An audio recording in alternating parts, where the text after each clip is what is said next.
सभी का स्वागत है हमारे यूट्यूब चैनल उत्तर पाठशाला पर। आज हम आपके लिए लेकर आए हैं Indian polity MCQ question series, जिसका आज पार्ट 8 है और आज का टॉपिक है हमारा फंडामेंटल राइट। जो हमारी लास्ट वीडियो थी उसमें भी हमने फंडामेंटल राइट्स की बात करी थी। ये थोड़ा बड़ा और इम्पोर्टेंट क्वेश्चन है, तो इसके लिए हम सेकेंड पार्ट लाए हैं फंडामेंटल राइट्स के लिए। तो बस चलिए बात करते हैं। अगर आप लैब असिस्टेंट या इन्वायरमेंटल सुपरवाइज़र की तैयारी कर रहे हैं तो आप हमारे पेड कोर्स से जुड़ सकते हैं, जो अभी 15 अगस्त से पहले तक 600 पर मंथ पे आपको अवेलेबल हो रहा है, जिसमें आपको 26 वीडियोस मिलेंगी एक मंथ पे। ठीक है, अगर आप डेमो क्लासेस देखना चाहते हैं तो हमारे यूट्यूब चैनल उत्तर पाठशाला पे अवेलेबल होंगी।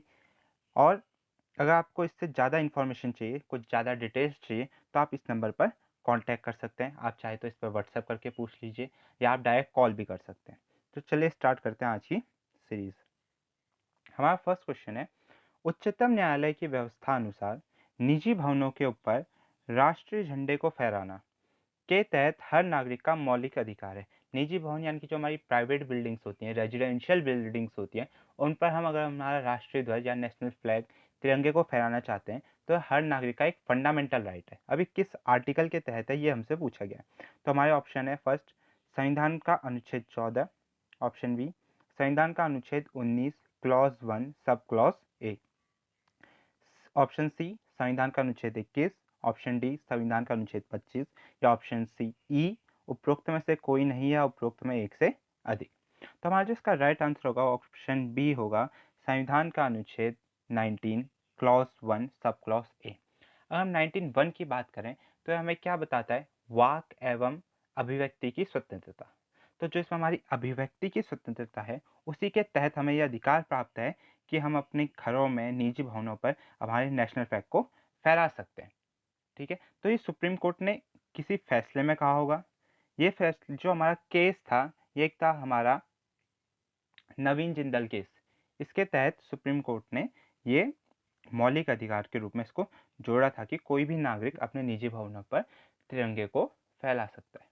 तो इसका राइट आंसर होगा ऑप्शन बी। चलिए बात करते हैं नेक्स्ट क्वेश्चन की। अनुसूचित जाति तथा अनुसूचित जनजाति को किस अनुच्छेद के अंतर्गत मौलिक सामाजिक, आर्थिक, राजनीतिक तथा सांस्कृतिक अधिकार दिया गया? हमारे ऑप्शन है, option A article 20, option B article 19, option C article 18 and option D article 17। तो अगर हम बात करें तो इसका राइट आंसर होगा ऑप्शन डी आर्टिकल 17। और आर्टिकल 17 देखें किससे रिलेट करता है, तो यह है अस्पृश्यता के निषेध से, यानी कि जो अनटचेबिलिटी होती है उसको खत्म करने से रिलेटेड होता है।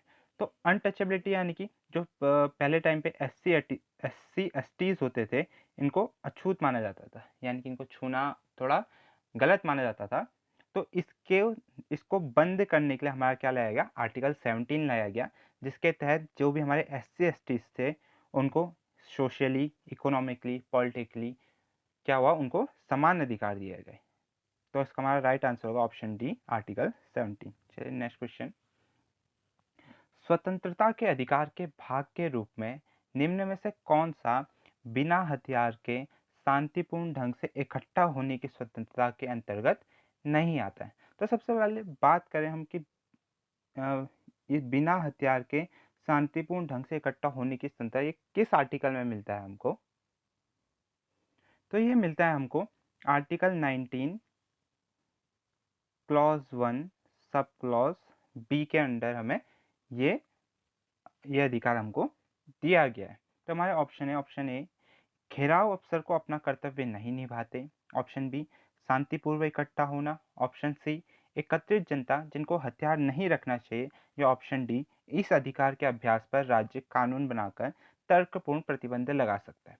तो अगर हम ऑप्शन बी देखें तो ये बिल्कुल ठीक है कि आप शांतिपूर्व इकट्ठा हो सकते हैं, और सी एकत्रित जनता जिनको हथियार नहीं रखना चाहिए, ये भी बिल्कुल ठीक है। आप जनता को लेकर एकत्रित कर हो जाइए, लेकिन आपके पास हथियार नहीं होना चाहिए कोई भी। और लास्ट, राज्य कानून बनाकर तर्कपूर्ण प्रतिबंध लगा सकता है। ये ऑप्शन भी हमारा बिल्कुल सही है कि राज्य जो भी स्वतंत्रता दी गई इन पर युक्ति युक्त प्रतिबंध लगा सकता है, यानी कि इसको, और ये युक्ति युक्त प्रतिबंध किसके तहत लगेंगे, आर्टिकल 19 क्लॉज 3 के तहत हम क्या लगा सकते हैं, युक्ति युक्त प्रतिबंध लगा सकते हैं। तो हमारा इसका राइट आंसर होगा ऑप्शन ए घेराव अफसर जो अपना कर्तव्य नहीं निभाते वो इस स्वतंत्रता के अंतर्गत नहीं आते। चलिए बात करते हैं नेक्स्ट क्वेश्चन की।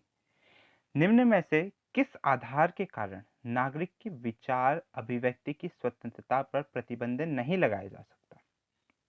ऑप्शन ए भारत की संप्रभुता, ऑप्शन बी लोक व्यवस्था, ऑप्शन सी न्यायपालिका का अपमान, ऑप्शन डी अवांछनीय आलोचना या ऑप्शन ई उपरोक्त सभी।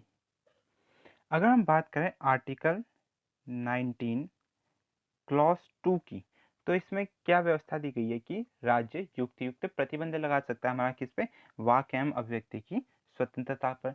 तो इसमें क्या क्या आधार दिए गए हैं, किस किस बेसिस पर हम क्या लग सकते हैं, प्रतिबंध लगा सकते हैं, तो वो है भारत की एकता एवं संप्रभुता, राज्य की सुरक्षा, विदेशी राज्यों से संबंध, सार्वजनिक आदेश, नैतिकता, न्यायालय की अवमानना या किसी अपराध में संलिप्तता। इन आधारों पर हम क्या लग सकते हैं, किसी भी वाक एवं अभिव्यक्ति की स्वतंत्रता पर प्रतिबंध लगाया जा सकता है। तो हमारा संप्रभुता के आधार पर लगा सकते हैं, न्यायपालिका के अपमान पर लगा सकते हैं, लोक व्यवस्था के आधार पर लगा सकते हैं। बस हमारा किसके आधार पर नहीं लगा सकते, अवांछनीय आलोचना के आधार पर हम कोई भी प्रतिबंध राज्य नहीं लगा जा सकता।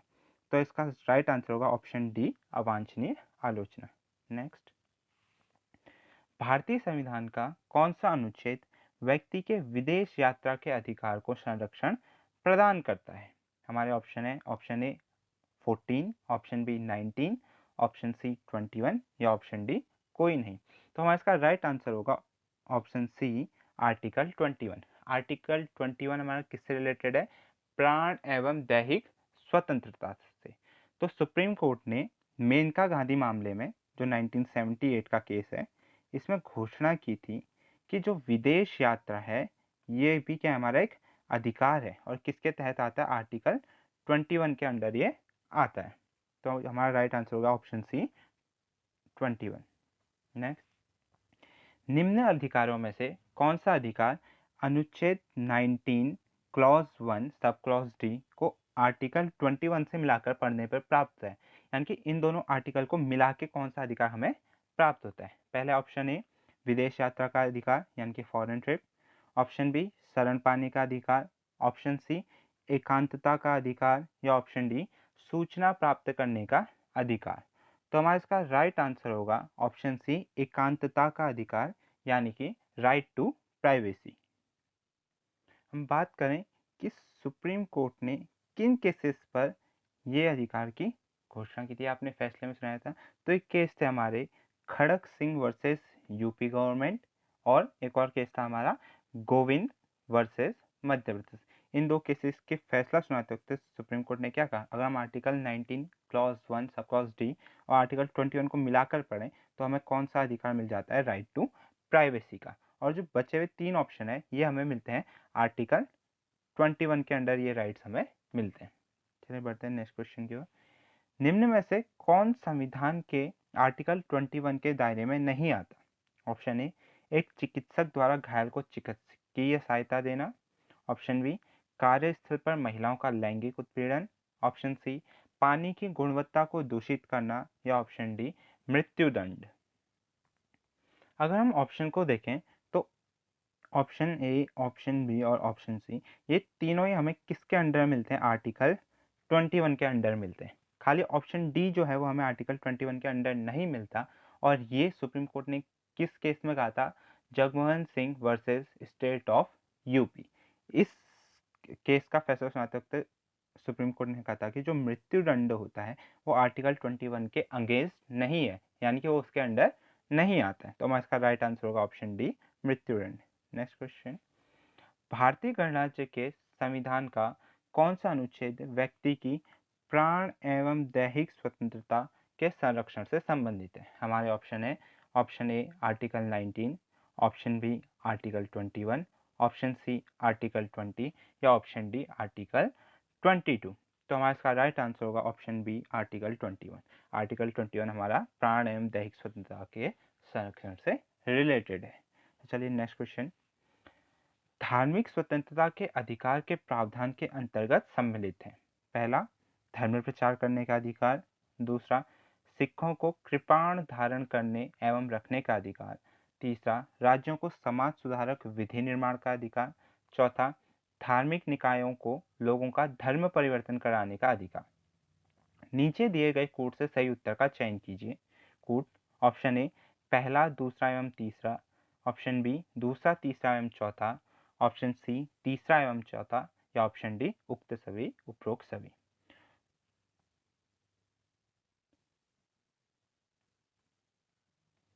अगर हम बात करें धार्मिक स्वतंत्रता की, तो ये राइट हमें कहाँ से मिला है?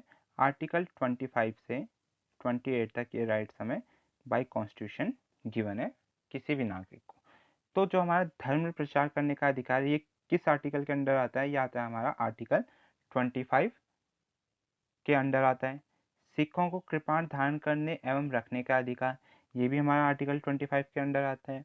राज्यों को समाज सुधारक विधि निर्माण करने का अधिकार, ये भी हमारा किसके अंडर आता है? आर्टिकल 25 के अंडर आता है। तो जो हमारा लास्ट है, फोर्थ, धार्मिक निकायों को लोगों का धर्म परिवर्तन कराने का अधिकार, यह हमें संविधान से प्राप्त अधिकार नहीं है और ये एक अपराध है। अगर हम किसी का जबरदस्ती धर्म परिवर्तन कराते हैं तो एक अपराध की श्रेणी में आता है। ये हमारा कोई भी अधिकार नहीं है। तो हमारा राइट आंसर होगा ऑप्शन ए, पहला, दूसरा एवं तीसरा कथन सही है, चौथा कथन गलत है। चलिए बढ़ते हैं नेक्स्ट क्वेश्चन की ओर। संविधान के आर्टिकल 25 के अनुसार धर्म स्वातंत्र्य का अधिकार किसके अधीन नहीं है? हमारे ऑप्शन है, ऑप्शन ए सार्वजनिक व्यवस्था, ऑप्शन बी स्वास्थ्य, ऑप्शन सी सदाचार, या ऑप्शन डी मानववाद।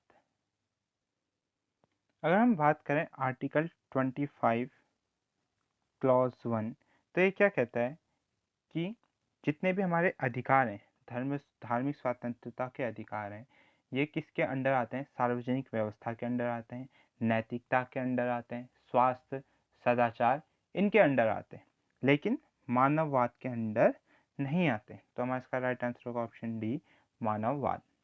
चलिए नेक्स्ट क्वेश्चन। निम्न में से कौन एक सुमेलित नहीं है?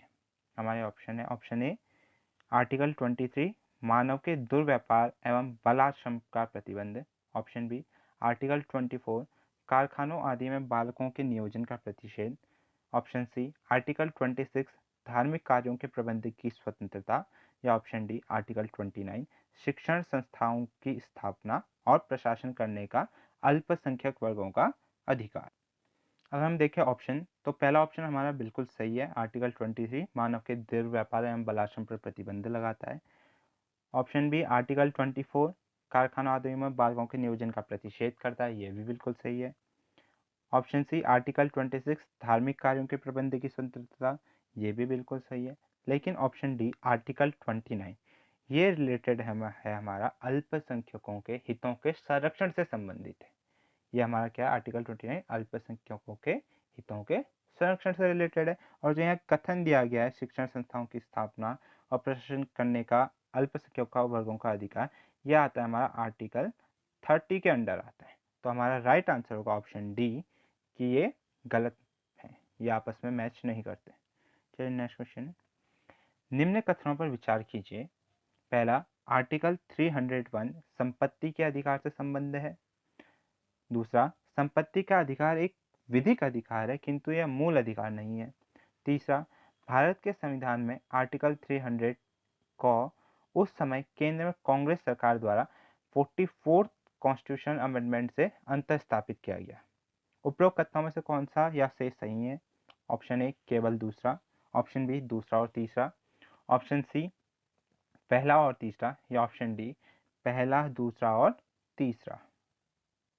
अगर हम बात करें कथनों की, तो पहला कथन आर्टिकल 301 संपत्ति के अधिकार से संबंध है, ये कथन हमारा गलत है, क्योंकि आर्टिकल 301 हमारा आता है व्यापार, वाणिज्य और समागम की स्वतंत्रता से, यानी कि जो भी आप बिजनेस करना चाहते हैं, ट्रेड करना चाहते हैं, उसकी स्वतंत्रता से संबंधित है। तो पहला कथन हमारा गलत हो गया। दूसरा, संपत्ति का अधिकार एक विधिक अधिकार है किंतु यह मूल अधिकार नहीं है, यह कथन हमारा बिल्कुल सही है। अगर हम बात करें तो मूल संविधान में जो संपत्ति का अधिकार था वो एक मौलिक अधिकार था, लेकिन 1978 के बाद यह एक विधिक अधिकार बन गया है, ना कि संवैधानिक। तो ये कथन हमारा बिल्कुल सही है। तीसरा, भारत के संविधान में सॉरी भारत के संविधान में आर्टिकल 300 ए उस समय केंद्र में कांग्रेस सरकार द्वारा 44th अमेंडमेंट से अंतःस्थापित किया। ये कथन हमारा अगर हम देखें कि जो हमारा संपत्ति का अधिकार है वो 44 अमेंडमेंट से हटाया गया था, मौलिक अधिकार से उसको एक विधिक अधिकार बनाया गया था। और किस आर्टिकल में रखा गया था? 300 ए में रखा गया था। इतना अगर हम बात करें तो ये बिल्कुल सही है कि आर्टिकल 300 कॉ में संपत्ति का अधिकार है और 44th अमेंडमेंट से हटाया गया। लेकिन यहाँ पर अगर आप ध्यान से देखें कि उस समय केंद्र में कांग्रेस सरकार थी, उस समय केंद्र में कांग्रेस नहीं थी बल्कि जनता पार्टी की सरकार थी। तो हमारा ये कथन गलत हो जाएगा कि उस कांग्रेस सरकार की वजह से पूरा का पूरा कथन हमारा क्या हो जाएगा? गलत हो जाएगा। अगर यहाँ पर जनता पार्टी लिखा रहता तब सही होता। बाकी सब चीज़ें सही है कि आर्टिकल 300 कॉ में है और 44th अमेंडमेंट के द्वारा हटाया गया। ठीक है, तो हमारा इसका राइट आंसर होगा ऑप्शन ए, केवल दूसरा कथन सही है, बाकी दोनों गलत है। चलिए नेक्स्ट क्वेश्चन। सुमेलित कीजिए, यानी कि जो हमें एक साइड ये जो भी चीज़ें देखी उनको राइट साइड में जो उनका सही चीज़ है उससे मिलाना है। पहला है ऑप्शन ए बंदी प्रत्यक्षीकरण। अगर अच्छा हम बात करें तो ये सब हमारी जो है बंदी प्रत्यक्षीकरण, परमादेश, प्रतिषेध, उत्प्रेषण, अधिकार पिच्छा, ये सब हमारी रिट है जो कौन जारी करता है? सुप्रीम कोर्ट या हाई कोर्ट जारी करते हैं। ठीक है, सुप्रीम कोर्ट कब जारी करता है? जब किसी भी फंडामेंटल राइट्स के अगेंस्ट कोई वर्क होता है, लॉ बनता है या कोई एक्ट बनता है, तो तब अगर कोई सुप्रीम कोर्ट में केस कर दे तो सुप्रीम कोर्ट क्या कर आर्टिकल 32 का यूज़ करके क्या यूज़ कर सकता है? रिट जारी कर सकता है। ऐसे हाई कोर्ट आर्टिकल 226 के तहत क्या करता है? रिट जारी करता है। ठीक है, तो क्वेश्चन देखते हैं। पहला है बंदी प्रत्यक्षीकरण, दूसरा है परमादेश, तीसरा है प्रतिषेध, चौथा है उत्प्रेषण और पांचवा है अधिकार पिच्छाई। तो हमारी 4 रिट्स हैं, हमें बतानी कि कौन किसको सही बता रहे हैं।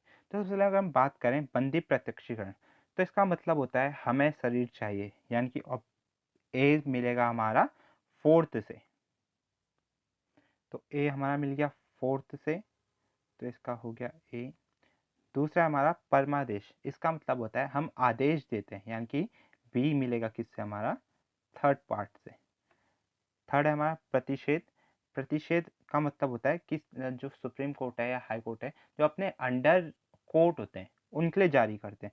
तो हमारा सी होगा अधीनस्थ न्यायालय का लेख, यानी कि सी किससे मिलेगा? हमारा 5th से मिलेगा। डी उत्प्रेषण, ये भी हमारा कौन होता है? सुप्रीम कोर्ट या हाई कोर्ट अपने अंडर जितने भी कोर्ट्स होते हैं उनके लिए जारी करते हैं। और इसका मतलब होता है पूर्णतया सूचित कीजिए। जैसे कोई भी केस है जो सुप्रीम कोर्ट या हाई कोर्ट को लगता है कि हमारे पास आना चाहिए, उससे रिलेटेड जितनी भी चीज़ें हैं वो अपने अंडर जितने भी कोर्ट हैं उनसे पूछ सकते हैं।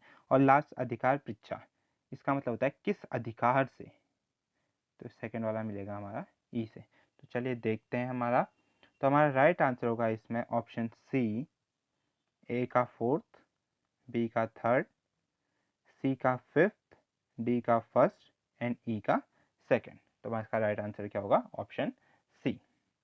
नेक्स्ट, निम्न कथनों में से कौन सा सही नहीं है? पहला, के एम मुंशी संविधान का प्रारूप बनाने वाली समिति के एक सदस्य थे। दूसरा, संविधान सभा द्वारा भारतीय संविधान स्वीकार किया गया। तीसरा, बलवंत राय मेहता समिति रिपोर्ट 1957 द्वारा पंचायती राज की संस्तुति की गई। या डी, संविधान के अंतर्गत मूल अधिकारों का संरक्षण भारत का राष्ट्रपति है। चलिए हम कथन देखते हैं कि के एम मुंशी प्रारूप समिति के एक सदस्य थे। यह बिल्कुल सही है। हमारी प्रारूप समिति 7 सदस्यीय समिति थी जिसके अध्यक्ष कौन थे? Doctor B R Ambedkar. चौथा, दूसरा कथन, संविधान सभा द्वारा भारतीय संविधान स्वीकार किया गया, ये बिल्कुल सही कथन है। तीसरा, बलवंत राय मेहता समिति, इसने सबसे पहले 1957 में पंचायती राज की संस्तुति की गई थी, ये कथन भी सही है। थर्ड, संविधान के अंतर्गत मूल अधिकारों का संरक्षण भारत का राष्ट्रपति होता है, यह कथन गलत है क्योंकि हमारा मूल अधिकारों का संरक्षण सुप्रीम कोर्ट होता है और ये पावर उसको कौन देता है? आर्टिकल 32। तो हमारा राइट आंसर होगा ऑप्शन डी। चलिए बढ़ते हैं नेक्स्ट क्वेश्चन। निम्न में से किस एक अधिकार को डॉक्टर बी आर अम्बेडकर द्वारा संविधान की आत्मा कहा गया है? ऑप्शन ए, धर्म की स्वतंत्रता का अधिकार। ऑप्शन बी, संपत्ति का अधिकार। ऑप्शन सी, समानता का अधिकार। या ऑप्शन डी, संवैधानिक उपचार का अधिकार। तो इसका राइट आंसर होगा हमारा ऑप्शन डी, संवैधानिक उपचार का अधिकार। इसको डॉक्टर बी आर अम्बेडकर द्वारा संविधान की आत्मा कहा गया था। अगर हम बात करें प्रस्तावना की तो उसको भी संविधान की आत्मा कहा जाता है, लेकिन आपसे यहाँ पूछा गया किस अधिकार को, तो हमारा होगा संवैधानिक उपचार का अधिकार। और एक किस में आता है, आर्टिकल 32 के अंदर आता है। चलिए बढ़ते हैं नेक्स्ट क्वेश्चन। व्यक्तिगत स्वतंत्रता के लिए उच्च न्यायालय निम्न में से किस रिट को जारी कर सकता है? यहाँ पर आपसे हाई कोर्ट के लिए पूछा है, ठीक है। ऑप्शन ए परमादेश, ऑप्शन बी अधिकार परीक्षा, ऑप्शन सी बंदी प्रत्यक्षीकरण या ऑप्शन डी प्रतिषेध। तो हमारा इसका राइट आंसर होगा ऑप्शन सी बंदी प्रत्यक्षीकरण। अगर हम बात करें हाई कोर्ट के रिट जारी करने की पावर की, तो ये उसको मिलती है आर्टिकल 226 से। और ये जो व्यक्तिगत स्वतंत्रता है, इसके लिए केवल हाई कोर्ट ही रिट निकाल सकता है। हम सुप्रीम कोर्ट व्यक्तिगत स्वतंत्रता के लिए रिट जारी नहीं कर सकता। सुप्रीम कोर्ट केवल कब रिट जारी करेगा, जब भी फंडामेंटल राइट्स के अगेंस्ट कोई वर्क होगा, तभी सुप्रीम कोर्ट रिट जारी करेगा। तो हमारा इसका राइट आंसर होगा ऑप्शन सी। नेक्स्ट, व्यक्तिगत स्वतंत्रता के अधिकार के लिए निम्न में से कौन सी रिट याचिका दायर की जा सकती है? आपके ऑप्शन है, option A mandamus, option B quo warranto, option C habeas corpus या ऑप्शन डी सर्टी ओरेरी। तो हमारा इसका राइट आंसर होगा option C habeas corpus. Habeas corpus को हिंदी में हम क्या कहते हैं? बंदी प्रत्यक्षीकरण। अगर हम बाकी की बात करें तो मैंडमस होता है हमारा परमादेश, कोवारंटो होता है हमारा उत्प्रेषण और सर्टी ओरेरी होता है हमारा उत्प्रेषण। ठीक है, चलिए बढ़ते हैं नेक्स्ट क्वेश्चन की ओर।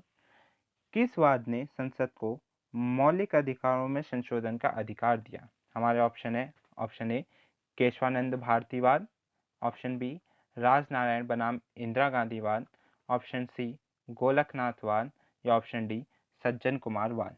तो हमारा इसका राइट आंसर होगा ऑप्शन ए केशवानंद भारतीवाद। ये केस हमारा कब का है? 1973 में। तो इस केस में सुप्रीम कोर्ट ने क्या कहा था कि जो हमारी संसद है वो जो भी संशोधन करती है यानी कि अमेंडमेंट करती है, उसकी शक्ति उसके पास है, लेकिन लिमिटेड पावर है, यानी कि अनलिमिटेड नहीं। वो किसी भी कुछ भी संशोधन कर दी, ऐसा नहीं है। केवल लिमिटेड पावर्स में वो मौलिक फंडामेंटल राइट्स में अमेंड कर सकती है, लेकिन जो हमारा बेसिक स्ट्रक्चर है उसको चेंज नहीं कर सकती। ठीक है, तो हमारा इसका राइट आंसर क्या होगा? केशवानंद भारतीवाद। और ये केस कौन से ईयर का है? 1973 का। चलिए नेक्स्ट क्वेश्चन। भारत के सर्वोच्च न्यायालय ने संविधान की मूल संरचना सिद्धांत, बुनियादी ढांचा सिद्धांत का प्रतिपादन निम्न में से किस मुकदमे में किया? ऑप्शन ए गोलकनाथ बनाम पंजाब राज्य, option B Sajjan Singh versus state of Rajasthan, option C Keshavananda Bharati versus state of Kerala, option D Shankar Prasad versus government of India. तो इसका राइट आंसर होगा हमारा option D C Keshavananda Bharati बनाम केरल राज्य। इसी में हमारा सुप्रीम कोर्ट ने क्या कहा था? बेसिक स्ट्रक्चर का कॉन्सेप्ट लाई थी, यानी कि जो हमारी संसद है जब वो संवैधानिक संशोधन करती है तो हमारे संविधान का मूल ढांचे में वो संशोधन नहीं कर सकती। तो हमारा राइट आंसर हो गया ऑप्शन सी। नेक्स्ट, निम्न में से किसके द्वारा संपत्ति के मूल अधिकार का लोप किया गया? यानी कि जो संपत्ति का मूल अधिकार था, फंडामेंटल राइट्स था, उसको एक एक्ट के तहत एक विधिक कानून बना दिया गया, कानूनी अधिकार बना दिया गया फंडामेंटल राइट से। तो हमारे ऑप्शन है, ऑप्शन ए संविधान 40वां संशोधन अधिनियम द्वारा, ऑप्शन बी संविधान 42 अमेंडमेंट एक्ट द्वारा, ऑप्शन सी संविधान 44 अमेंडमेंट एक्ट द्वारा, ऑप्शन डी संविधान 46 अमेंडमेंट एक्ट द्वारा। तो हमारा इसका राइट आंसर होगा ऑप्शन सी संविधान 44वां संशोधन अधिनियम द्वारा। अभी हमने बताया था ये संशोधन कब किया गया था? 1978 में किया गया था। और इसमें संपत्ति के अधिकार को कौन से आर्टिकल्स में डाला, आर्टिकल में दिया गया था? आर्टिकल 300 क्लॉज ए के अंदर इसको एक कानूनी अधिकार बना दिया गया था। और उस टाइम पे केंद्र में किसकी सरकार थी? जनता पार्टी की सरकार थी। नेक्स्ट, निम्न में से कौन सा मूल अधिकार भारतीय संविधान में नागरिकों को नहीं दिया गया है? ऑप्शन ए देश के किसी भी भाग में बसने का अधिकार, ऑप्शन बी लिंग समानता का अधिकार, ऑप्शन सी सूचना का अधिकार या ऑप्शन डी शोषण के विरुद्ध अधिकार।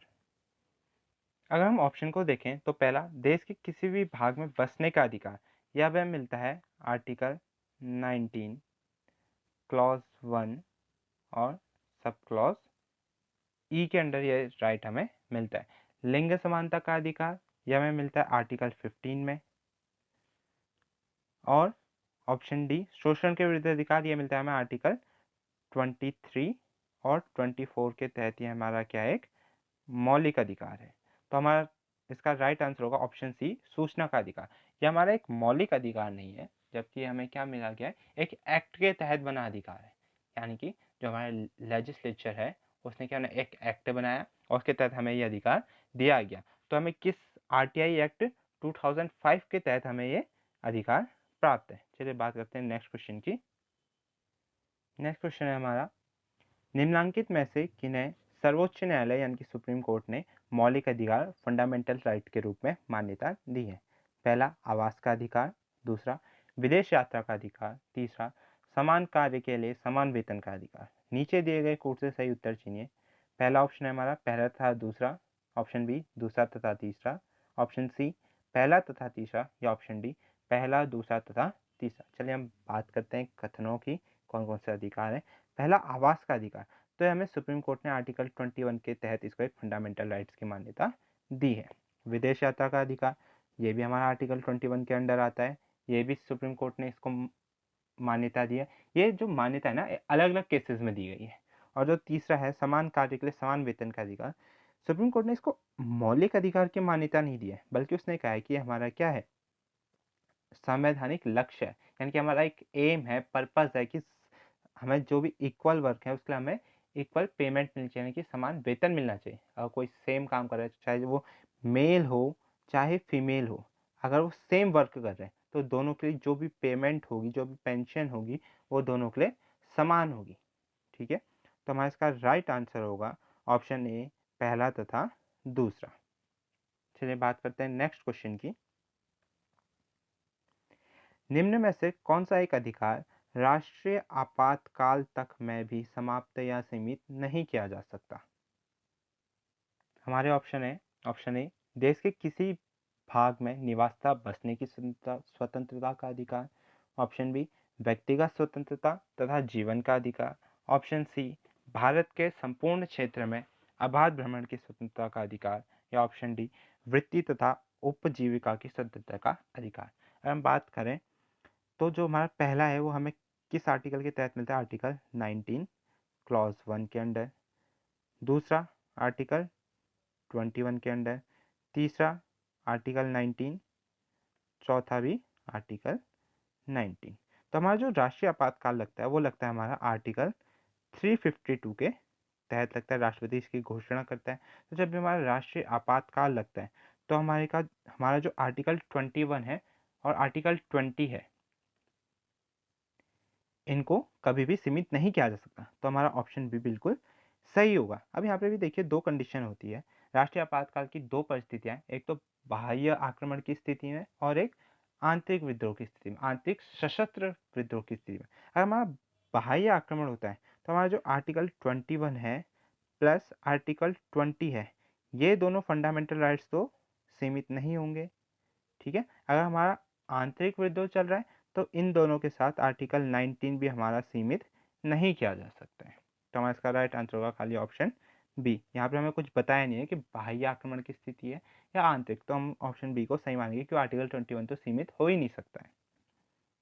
नेक्स्ट, भारतीय संविधान के अनुच्छेद 25 में प्रयुक्त हिंदू शब्द किसे सम्मिलित नहीं करता है? हमारे ऑप्शन, ऑप्शन ए बौद्धों को, ऑप्शन बी जैनों को, ऑप्शन डी, ऑप्शन सी पारसियों को, या ऑप्शन डी सिखों को। तो हमारा इसका राइट आंसर होगा ऑप्शन सी, पारसियों को।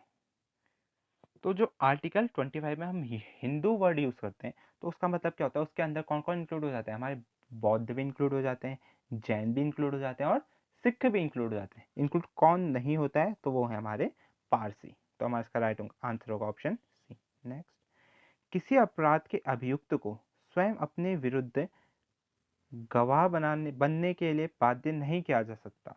भारतीय संविधान के किस अनुच्छेद में यह प्रावधान है? हमारे ऑप्शन है, ऑप्शन ए आर्टिकल 20 क्लॉज 3 में, ऑप्शन बी आर्टिकल 21 में, ऑप्शन सी आर्टिकल 22 में, या ऑप्शन डी आर्टिकल 74 में। तो इसका राइट आंसर होगा हमारा ऑप्शन ए आर्टिकल 20 क्लॉज 3 में। ये क्या कहता है हमारा कि किसी भी अपराध के लिए स्वयं अपने विरुद्ध गवाह बनने के लिए किसी भी अभियुक्त को बाध्य नहीं किया जा सकता। तो इसका राइट आंसर हो गया ऑप्शन ए। नेक्स्ट, किसी व्यक्ति को एक ही अपराध के लिए एक बार से अधिक अभियोजित और दंडित नहीं किया जा सकता। अपराधों के लिए दोष सिद्धि के संबंध में उपरोक्त संरक्षण किस अनुच्छेद के अंतर्गत दिया गया है? हमारे ऑप्शन है option A article 19, option B article 20, option C article 21, या ऑप्शन डी आर्टिकल 22। तो हमारा इसका राइट आंसर होगा option B article 20। Article 20 clause 2 हमारा क्या बोलता है कि कोई भी व्यक्ति ने अगर कोई एक क्राइम कर लिया है तो उसको उसके लिए एक बार से ज़्यादा दंड नहीं मिल सकता। मतलब एक बार उसको पनिशमेंट मिल गई है तो मिल गई है, और उसको बार बार उस केस पे दोबारा दोबारा उसको आप उस पर केस नहीं चला सकते। सिर्फ एक बार केस चलेगा और उसको एक बार पनिशमेंट मिलेगी। ठीक है, तो इसका हमारा राइट आंसर होगा ऑप्शन बी आर्टिकल 20। तो हमारा लास्ट क्वेश्चन था इस सीरीज़ का। आपको एक क्वेश्चन कैसे लगे आप कमेंट बॉक्स में कमेंट करके बताइए। आप हमारे चैनल को सब्सक्राइब कर सकते हैं, शेयर कर सकते हैं, लाइक कर सकते हैं। आप हमें यूट्यूब पे, ट्विटर पे, इंस्टा पे, फेसबुक पर फॉलो कर सकते हैं, और हमारे व्हाट्सएप ग्रुप और टेलीग्राम ग्रुप से जुड़ने के लिए आप हमें मैसेज कर सकते हैं, और उनका लिंक डिस्क्रिप्शन बॉक्स में दिया गया, आप उनके थ्रू से ऐड हो सकते हैं। आपको ये वीडियो कैसी लगी आप कमेंट बॉक्स में कमेंट करके ज़रूर बताइए। चलिए मिलते हैं नेक्स्ट वीडियो में।